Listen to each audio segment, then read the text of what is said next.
Agitators for self-determination at a World Press briefing and parley with the media held in Lagos on Tuesday declared that all lawful means will be ensured to halt the 2023 general elections.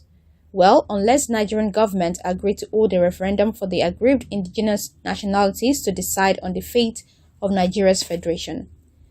The Nigerian Indigenous Nationalities Alliance for Self-Determination, NINAS, also called for a complete abolition of the current 1999 Constitution, which was described as an impunity, an agent of slavery and fraud, and promoter of corruption. NINAS beckoned on the people of South and Middle Belt of Nigeria living in the diaspora to troop out in solidarity within their oppressed people in the homeland to participate in the 1 million march being organized to hold in front of the United Nations General Assembly, UNGA, commencing by September in New York, United States.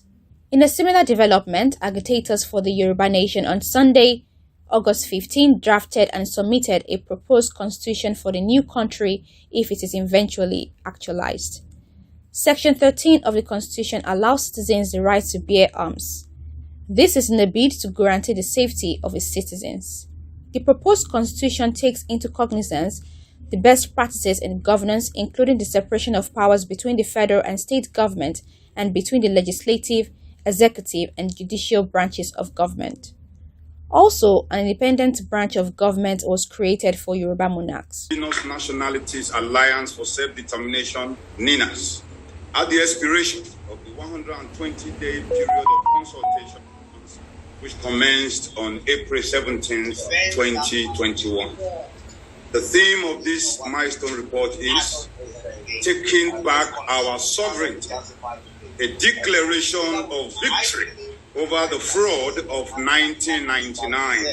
So, gentlemen of the press, as we come to the close of the 120-day period of consultations, which commenced on the 17th day of April 2021, in the measured implementation of the constitutional force majority, we invited you here today to update our people and the global community on the tremendous progress that has been made in giving effect to the will of the people of Nigeria, which have for so long been suppressed by the forces of oppression and retrogression.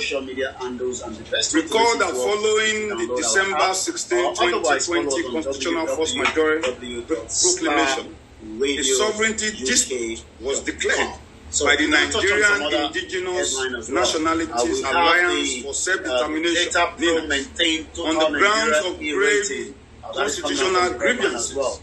And a 5-point demand was made on the federal government of Nigeria with a 90-day period of notice for the commencement of irreversible steps towards the remediation. We go straight to the food test of the proclamation was published as an advertorial in the January 2021 edition of the Guardian newspaper. You can find out on pages 38, 39, 40, and 41. For the ease of reference, it is also good that we recall that the 5 points of demand in the December 16, 2020 proclamation are: 1.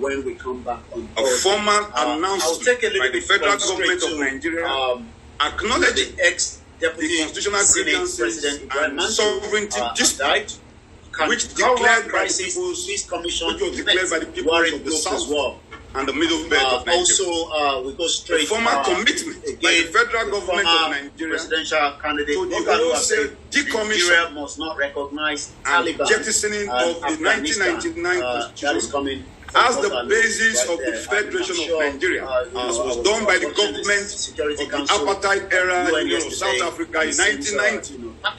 And that commenced the process by which the apartheid constitution of the then South Africa was eased out. So this is not something.